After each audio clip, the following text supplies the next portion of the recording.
बीरपुर गांव में गोपी नाम का फेरी वाला था जो कश्मीर से ऊनी शॉल, सूट और गर्म कपड़े लाकर गांव-गांव बेचता। उसकी गठरी हमेशा भारी रहती मगर जेब में पैसे बहुत कम। घर में उसकी पत्नी लाली बैठी बच्चों की देखभाल कर रही थी। 2 छोटे बच्चे रोहित और सीमा भूख से परेशान थे। दिन भर गांव में घूमते हो लेकिन इसका क्या फायदा? तुम्हारी आमदनी से घर में ठीक से चूल्हा भी न जल पाता।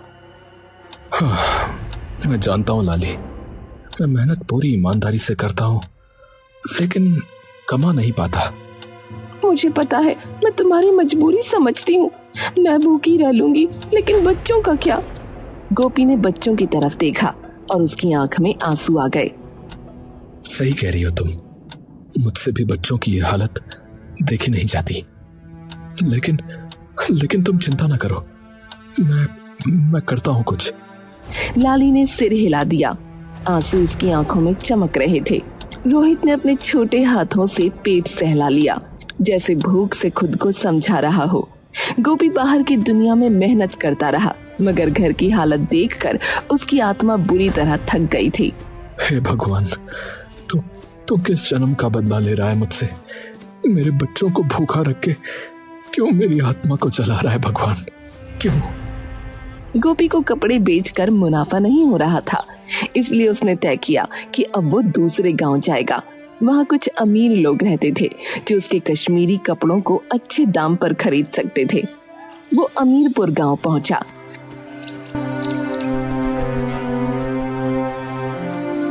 कपड़े ले लो, कपड़े, सर्दियों के दिनों के गरम कपड़े ले लो। आवाज लगाते लगाते वो थककर एक पेड़ के पास बैठ गया। यहाँ वहाँ देखने लगा। तभी वहाँ एक आदमी आता है।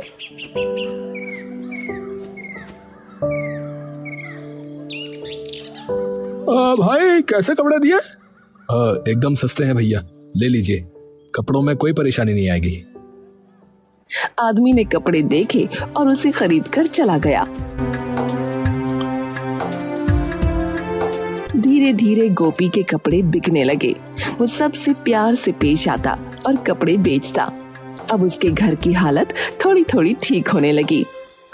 लाली ये लो आज की कमाई। अरे वाह, आज तो अच्छी आमदनी हुई है। हाँ लाली, अब से मेरे बच्चे भूखे नहीं सोएंगे और भगवान ने चाहा तो तुम्हारा इलाज भी हो जाएगा। भगवान का लाख लाख शुक्र है। गोपी और लाली खुश थे। उसकी ईमानदारी से गांव भर में उसकी पहचान बन गई। लेकिन राजू और हरिया जो कपड़े बेचते थे अब नुकसान में थे। राजू लालची था जबकि हरिया भोला भाला। ए हरिया सुन, जब से ये आया है तभी से हमारा धंधा पूरा चौपट हो गया नहीं? अरे भाई, तो वो अपनी मेहनत से कमा रहा है, तुम भी कमाओ, किसने रोका है? दिन ब दिन राजू और हरिया की कमाई घटती जा रही थी और गोपी की बढ़ती।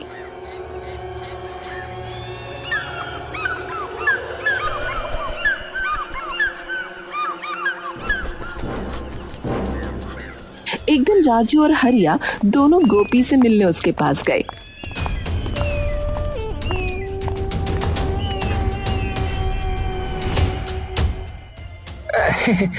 भाई, इस गांव में नए लगते हो, कौन से गांव के हो? जी भाई, पास के ही गांव बीरपुर का रहने वाला हूँ भैया। बढ़िया है भाई, और बताओ कैसा चल रहा है धंधा है? अरे कैसा चल रहा है क्या मतलब है? अरे अच्छा ही चलेगा भाई।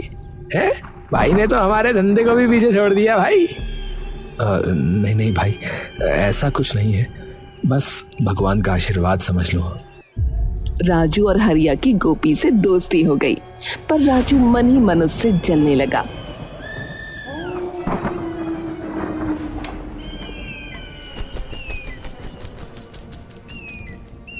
एक दिन गोपी गांव पहुंचा तो सुना कि वहां चोरी हुई है। अरे हरिया भाई, सुना है कि गांव में चोरी हुई है? हाँ गोपी भाई, सोने के गहने चोरी हुए हैं, सोने के गहने। हाँ गोपी, वैसे इससे पहले इस गांव में कभी ऐसे चोरी नहीं हुई, तुम्हारे आने के बाद ही यहाँ चोरी हुई है ये। इतना बोल राजू वहां से चला गया। राजू की बातें सुन गोपी थोड़ा अवाक रह गया, लेकिन कुछ बोला नहीं, बस सोचने लगा। तभी हरिया बोला, अरे गोपी, राजू की बात का बुरा मत मानना, वो तो बस ऐसे ही मजाक कर रहा है।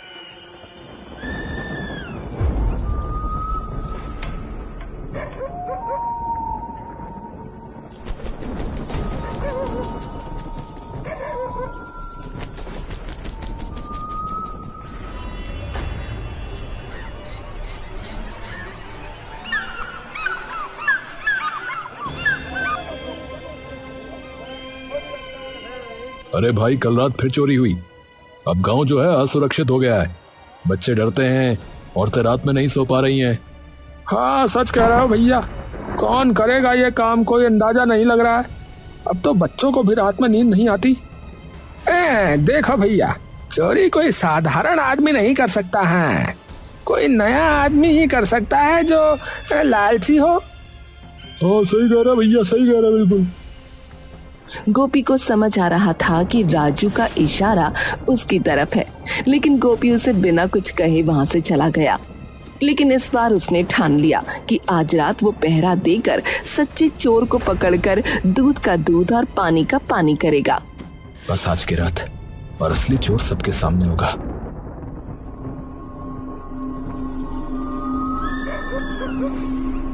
उस रात गोपी घर न जाकर झाड़ियों में छिपा रहा।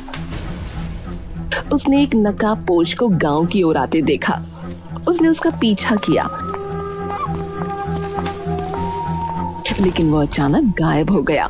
तभी पीछे से आवाज आई, चोर चोर चोर, अरे पकड़ो पकड़ो, अरे पकड़ो भैया। गोपी ने पीछे मुड़कर देखा तो कुछ गांव के लोग और राजू चिल्लाते हुए उसके पास आ गए।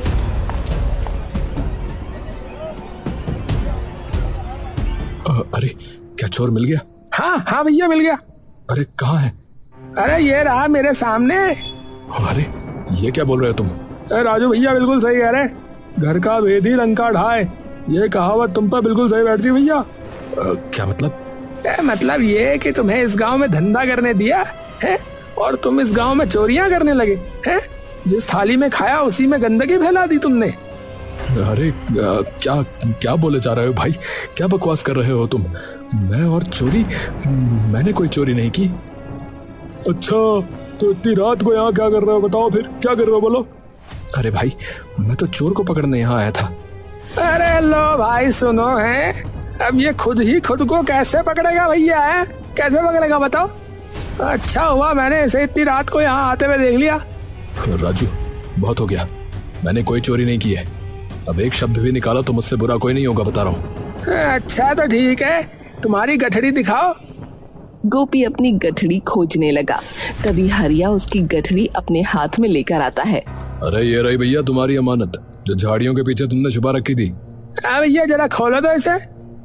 हरिया ने जैसे ही गठड़ी खोली, उसके अंदर का सामान देख सब हैरान हो गए। गांव में चोरी में सोना चांदी जो चोरी हुए थे सब उसी गठड़ी में थे। गोपी ये देखकर परेशान हो गया। अरे ये मेरे नहीं है, मैंने कुछ नहीं किया भैया। अच्छा, तुम्हारे नहीं है? तुमने कुछ नहीं किया तो ये सब चोरी का सामान तुम्हारी गठड़ी में कैसे आया बताओ? मुझे नहीं पता भैया, सच कह रहा हूँ, मुझे नहीं पता।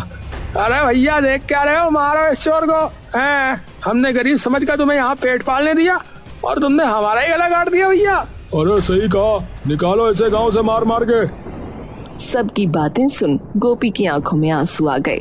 वो सबको समझाता रहा कि उसने कुछ नहीं किया, लेकिन कोई उसकी बात सुनने को तैयार नहीं था।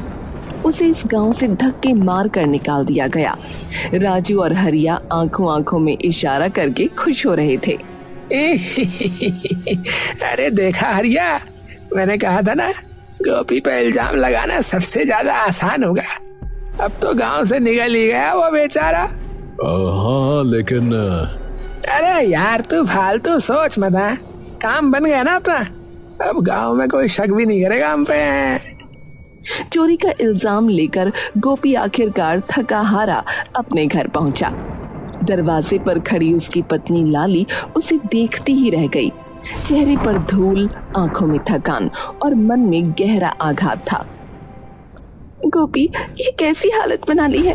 क्या हुआ है? लाली, मैं तो बस सच साबित करना चाहता था, लेकिन गांव वालों ने तो उल्टा मुझे ही चोर कहकर गांव से निकाल दिया। पर ऐसा क्यों? तुम तो दिन रात मेहनत करते हो। यही तो नहीं समझ पा रहा हूँ लाली। लगता है कोई जानबूझकर मुझे फंसा रहा है। गोपी बच्चों को गले लगाकर टूट चुका था, मगर उनकी मासूमियत ने उसे संभाल लिया। चोरी की चर्चा पूरे गांव में फैल गई।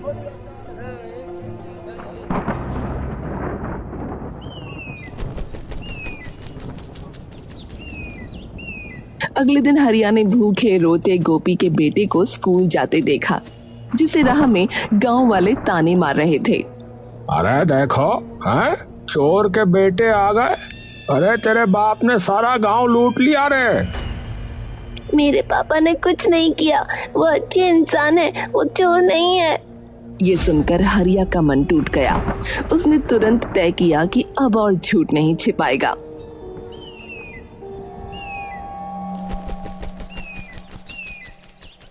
अगली सुबह गांव की चौपाल पर हरिया खड़ा हुआ। सब गांव वाले इकट्ठा थे। भाइयों, मैं एक सच बताना चाहता हूँ। गोपी चोर नहीं है। हैं? गोपी चोर नहीं है? क्या गोपी चोर नहीं है? क्या कहा? गोपी चोर नहीं है?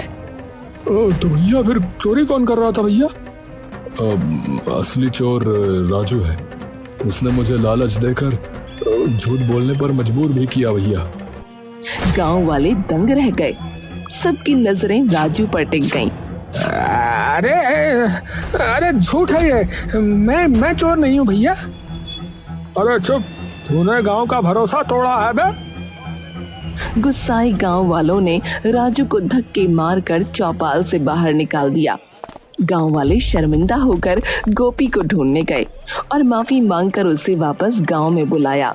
गोपी की आंखों में आंसू थे, लेकिन अब राहत भी थी। भैया मैं तो बस मेहनत करना चाहता था, कभी चोरी का नाम तक नहीं लिया मैंने। भैया माफ कर दो गोपी भाई, हमसे जो है भारी भूल हो गई है। गोपी जब गांव अपने घर पहुंचा और उसने लाली को सब बताते हुए तो दरवाजे के पीछे से उसका छोटा बेटा बाहर भागकर आया। उसकी आंखें लाल थीं और चेहरा मासूम आंसुओं से भीगा हुआ। सुन लो सब लोग, मेरा बाप चोर नहीं है, वो चोर नहीं है। पूरा गांव सन्न रह गया। औरतें अपने पल्लू से आंसू पोंछती हैं। गोपी की पत्नी दरवाजे की चौखट पर खड़ी कांपती आवाज में बोली, देखो गांव वालों, हम भूखे सो गए, लेकिन मेरे गोपी ने कभी किसी का हक नहीं छीना। तुम सबने उसे चोर कहा, पर असली चोर सामने आ गया।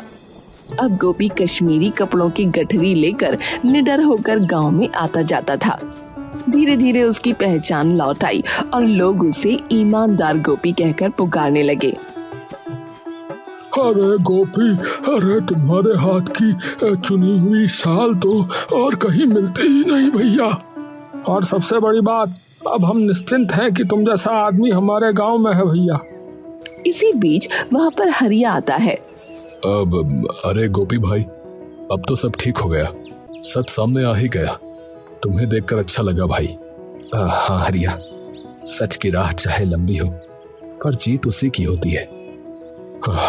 सच है भाई, मैं भी उस समय मजबूर था, पर अब चैन मिला कि तुम्हारा नाम साफ हो गया। लेकिन कुछ ही दिनों बाद गांव में फिर से